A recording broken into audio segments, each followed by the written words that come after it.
Okay, so once again, this is the procurement module where we're going to go over the website resources, just navigating through the whole procurement process essentially. So we're going to look at some of the procurement tools that we have, like the state price agreement, the ADA vehicle crosswalk and resources. Look at some of the equipment forms as well.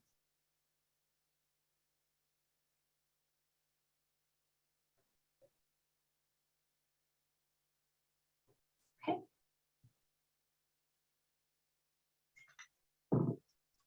Oh, can we see the next one? There we go.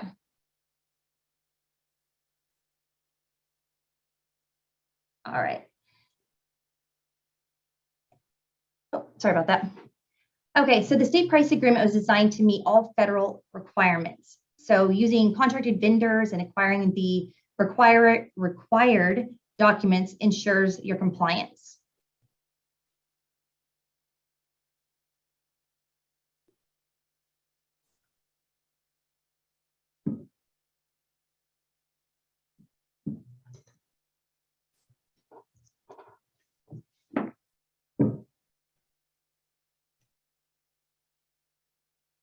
One second, my notes are not keeping up with my actual screen here.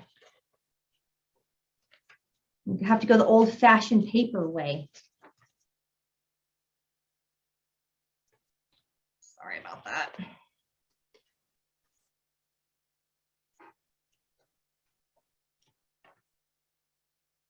I thought I was being all clever with my fancy tablet with my notes, but it turns out it did not work out well for me. Okay. So like I mentioned, the state price agreement was designed to meet all the federal requirements. And we'll go ahead and post a link that'll get you directly over to the ADA contract crosswalk. Now, the question is, when do you start? So vehicles can take 12 months to 2 years, depending on the size.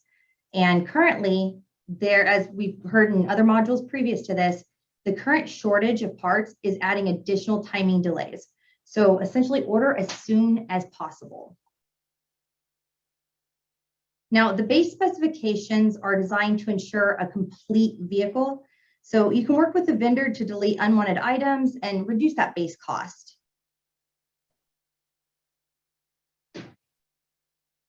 Now, there are resources that can help you with the research.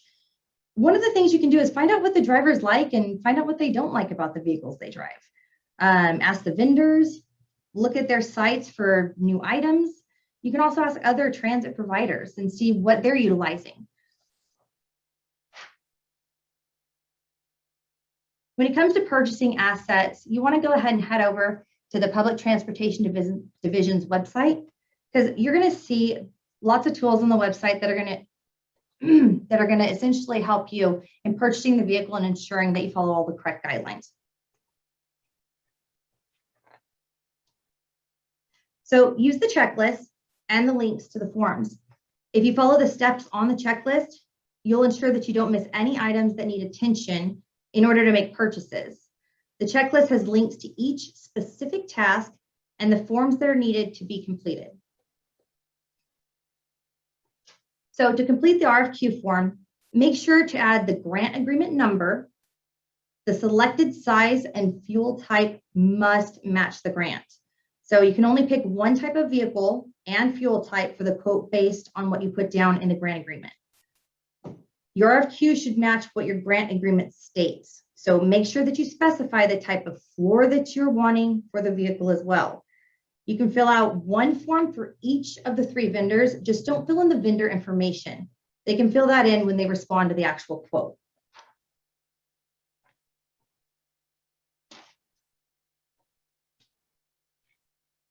So when it comes to completing the RFQ form, there's required specifications that the vendors must provide or their bid is invalid.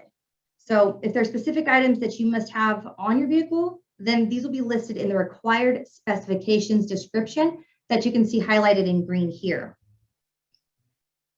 These will be a part of the deciding factor on which vendor can meet your requirement. Now, the state price agreement has specific items that are standard. You should not have to list these on the required items list. if they are on the list of items that are standard from the price agreement itself.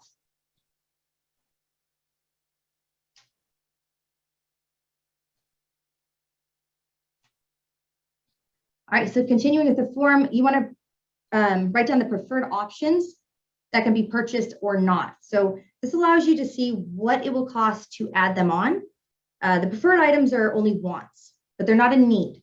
These will allow you to pick and choose the items that are not required, but hey, it'd be nice to have on a vehicle, right? So if you have an item that must be included, remember it needs to be listed in the required items list.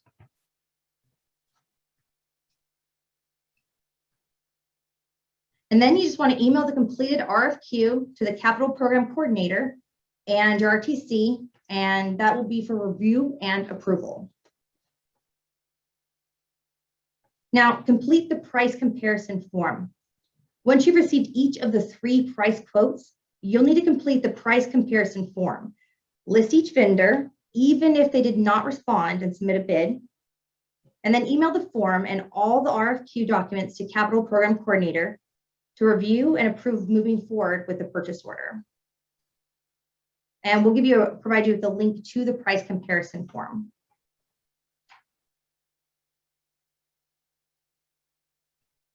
So once you've completed the purchase order and you email it to the capital program coordinator, excuse me, you've received approval from the capital program coordinator to move ahead with the purchase order. So you'll fill out the PO form and then you want to return it to the program coordinator. She'll send this out to the vendor with a go-ahead and to purchase the vehicle. Now, the webpage has resources for equipment, shelter, and facility projects. And we'll go ahead and provide those as well, the links in the chat.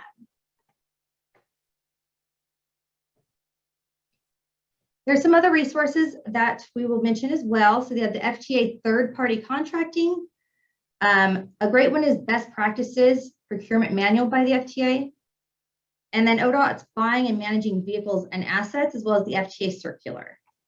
And all of those links are going to be provided also.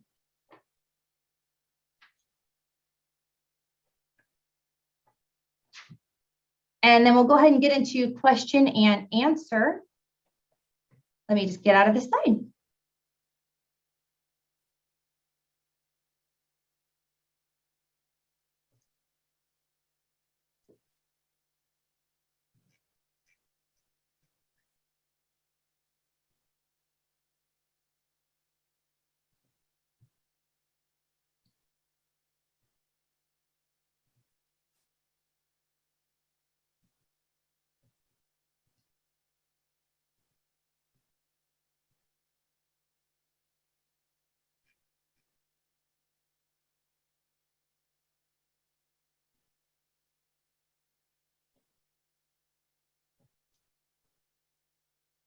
Okay. So we're waiting for a coordinator to get on board. One moment, please.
So this is Arla. It looks like Jamie wants me to help her answer questions. And I lost some of the questions that were posted before because I had to go out and come back in. So I'll try to answer the questions as best as possible. And please put them in the question and answer field. So I see. You should be able to see them all. I can help you too, Arla. Okay. Because I only see, I lost the ones from previous, so. The first question was, have you heard what the current typical turnaround time for buses? I have heard there is a delay in the supply chain. And yes, there is a delay in the supply chain. And I've heard that it's taking an additional 3 to 6 months, depending on the person. What have you heard, Arla? I know I'm still waiting for a hitch for my vehicle that I ordered in March. So steel supplies are very short. And also the chips, Ford, especially from what I understand, is having a hard time with their chips. The next question is, are all procurements supposed to go through the capital manager at PTD or just procurements over a certain dollar amount? From my perspective, I definitely recommend if you have any questions to go through the capital program manager for any purchases, especially using PTD funding, and especially for vehicles. But there are products that you might be purchasing, like small office supplies and other things like that, that you would not necessarily go through the capital manager. Arla, do you have anything to add to that? No, I don't have anything to add to that. Thank you, Jennifer. Yeah, did you see the next one? It is Dean Orr asked, I keep hearing we should order early. Should we order our vehicles for next year now if we know instead of waiting for FY23? So right now if you have an agreement for vehicles for the 21-23 biennium, go ahead and order them now because then you want to make sure that they get in time so we don't have to do an extension on the agreement, especially if it's a discretionary one, because typically we do not extend discretionary, but in an instance where it's not your fault because you placed the order early enough, that we will go ahead and extend the agreement. Yeah, the only thing you want to watch out for is if you are purchasing like a large amount of buses, like over $1 million, typically what they're asking on grant agreements is that you only spend about half of the grant agreement each year. So one of the things you would want to do is definitely talk to your RTC, and then she or he can check with Andrew or Miley to see about the funding for those grants so that we make sure that your funding isn't delayed, because I just recently ran into that problem with one of my providers that ordered about 6 vehicles on the second year of the grant, but there was a little bit of delay because we have to get the funding from the FTA. Yes. To get around. So something to think about there. Yeah, because we get an annual allocation, but we fund for 2 years. Yep, perfect. The next one is there is a microchip shortage. We were supposed to have 3 new buses delivered by June and still don't have them. They have an estimated date. Yeah, I've heard that from a couple of different people. Yep. Let's see, somebody else said it depends on the type and size. We are seeing anywhere between 8 months to 20 months, depending on the size and type. Electric buses are yet another lead time. Yes, for sure. Scott says it's going to vary. I had a small Ford vans that were at least 11 months out. Larger vehicles sometimes can get slipped into the supply chain between big orders to get them out of the way. In instances like that, it could be as short as 8 to 9 months. So it kind of just depends. And then Dean put Cat D buses. Is that a question? I'm not sure. I know Cat D buses in the past were very long in getting, but it looks like maybe that's going on again because I noticed that Dean put an exclamation mark after the Cat D buses. So. Yes, and Teresa said, what is the turnaround for ordering and receiving buses? So it kind of varies. I think we've heard that depending on the Yep. size and who you're ordering from. The next one is our agency has a requirement to provide the solicitation documents in our procurement files. The documents have been provided in the past, but are not currently on the state price agreements.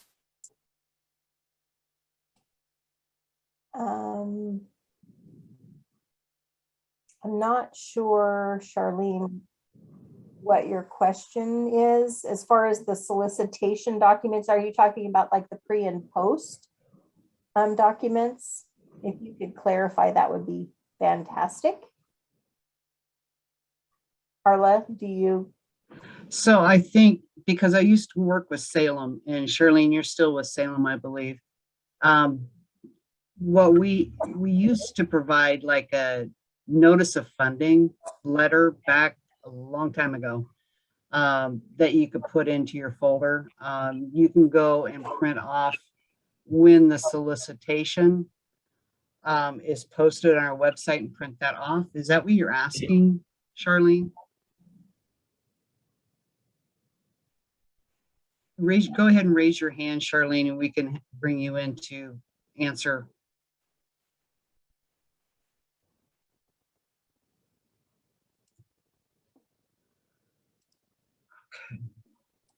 I'm going to go ahead and read a couple other ones while we're waiting. Angie said that she has a build that every week gets a month further out on the actual build. Yep, definitely. Teresa, what about vehicles purchased with STF or STIF? So I And I'll can't, add, to clarify that question, there was an earlier question where somebody asked if all procurement should go to the capital program coordinator.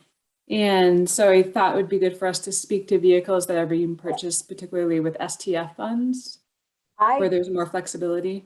Yeah, there is more flexibility. I definitely recommend it, especially if you're a smaller operation, to go through Patty, because she can just make sure that you have everything you need.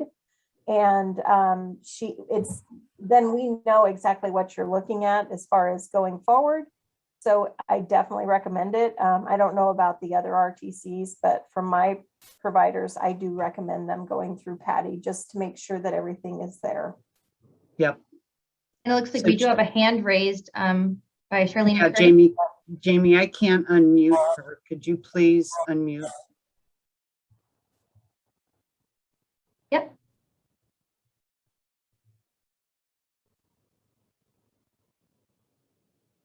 Charlene, are you there?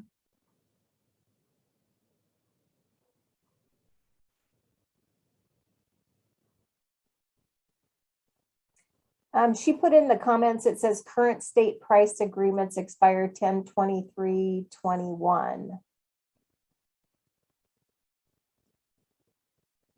I don't have any idea about that. We'll have to check on that. Yeah, we can check with Mark too. Teresa said, should an agency involve the RTC and other types of procurements like planning or professional services? I definitely recommend involving your RTC whenever possible, just because it helps us to better understand what you're going for. And then we can also, we're just another set of eyes to make sure that you have what you need on that. And we can pull in other resources like Patty or some of the other folks in Salem if we have questions. Arla, did you want to add anything to that? No, I think you got it. Whenever possible, include your RTC. We're there to advocate for you. Let's see, Todd said, I've been waiting over a year for a vehicle. Oh, not good.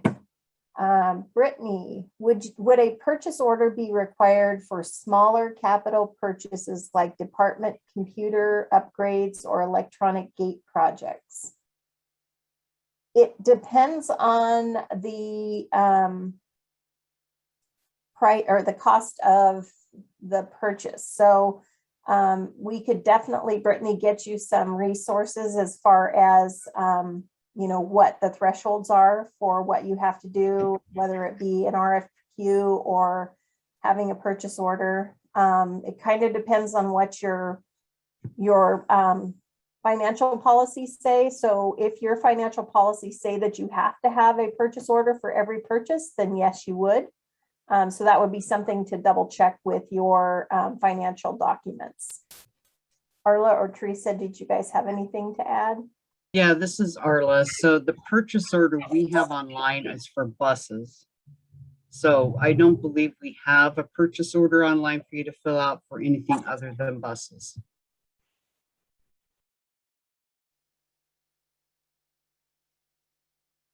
But there are examples of purchase orders out there. If it's something that you want to include or is required to be included in your financial purchases, it just kind of depends on what you have in your policies.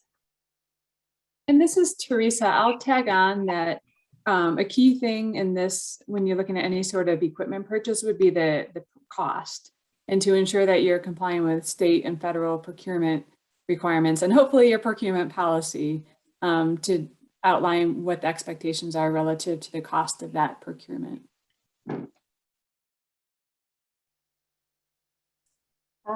Great.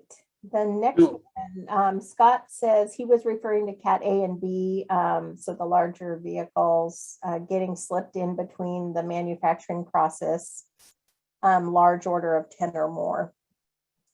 And then Charlene said current price agreements expire 10/23/21. I'm not sure about that. No, disregard her question, she said. Then Todd said, can we not send a vendor that has had poor performance in the past with new vehicle condition? I'm not sure about your question, Todd. Oh, you're asking if you cannot send a RFQ to a vendor because of poor performance in the past? He's saying yes. And with the limited amount of vendors that we have on the state price agreement, you're required to send out to at least 3. And especially for the smaller vehicles, there's only, I think, 3 that we have currently, correct? I believe so.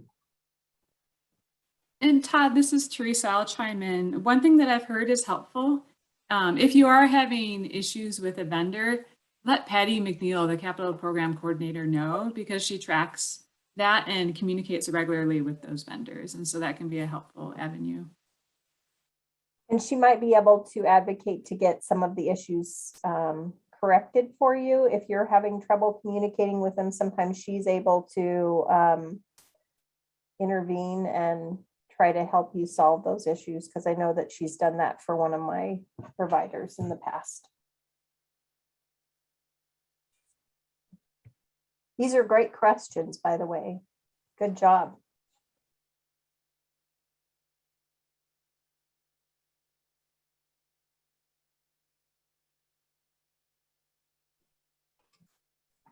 Any other questions that people have?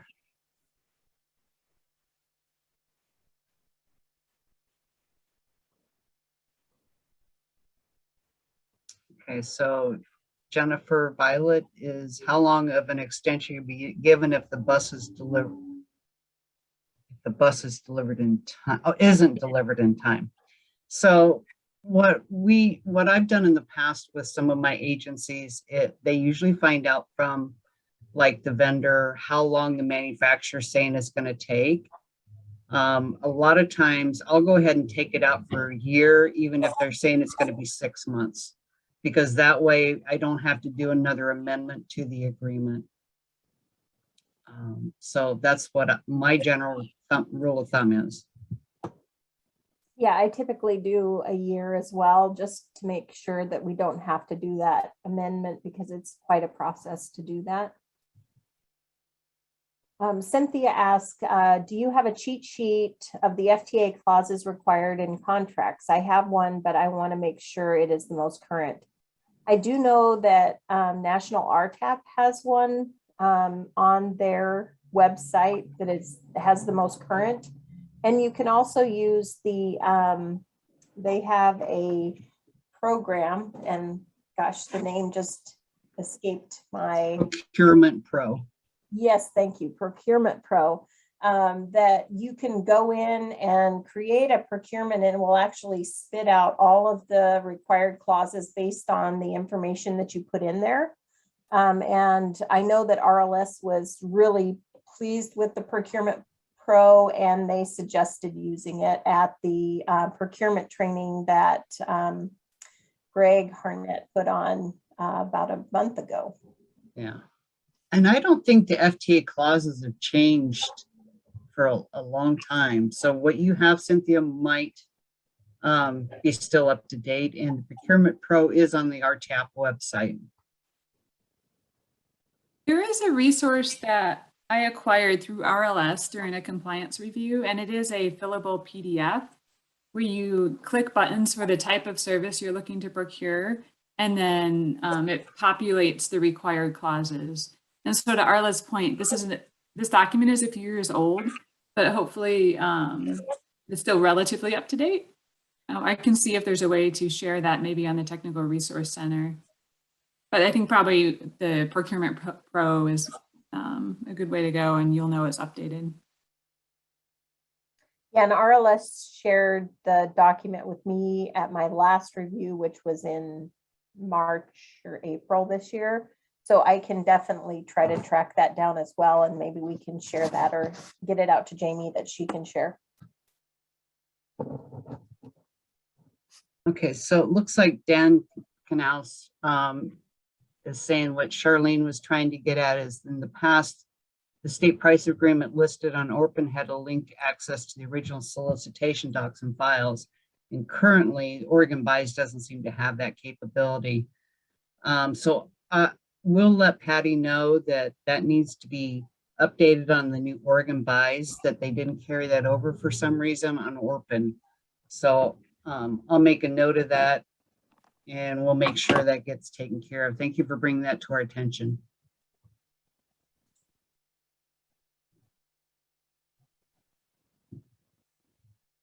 Do we have any other questions coming through?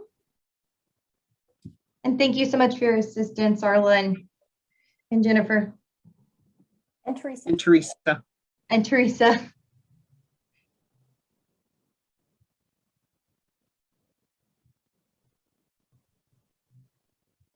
We will work on consolidating all of these questions and answers too, to get them all on one form, a fact sheet afterwards.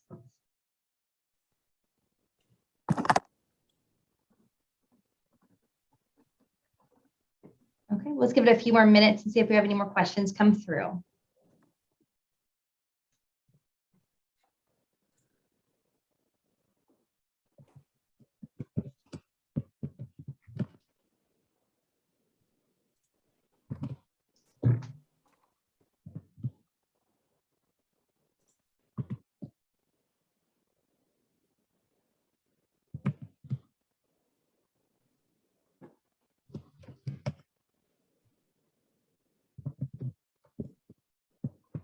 Charlene would like a call from you, Arla. It looks like there was a question from Don Mitchell about extending grant agreements. Yep. So I'll try to answer this. I think grants are extended on a case-by-case basis typically, and typically extensions do not apply to competitive discretionary type grants. During COVID, we have allowed greater flexibility recognizing the challenges. So I would say connect with your RTC if you had a question about a particular agreement, but I'll also open the floor to the other RTCs to answer the question. Yes, as far as the procurements or the amendments, typically we have to fill out a matrix that tells us whether or not we can amend the agreements, and then we submit that to our supervisor. And then we have several things we have to do as far as steps and filling out forms for the operations folks, and then they have to do their magic behind the scenes to make that happen. Depending on the circumstances, typically we don't extend agreements for discretionary grants. But like Arla said, that if it is something where this is so extraordinary, like these vehicles, or taking 3 to 6 to 9 months longer than typically is happening, and you ordered that vehicle within a timely fashion that you should have been able to receive it, we will look at extending those, but again, those are on a case-by-case basis.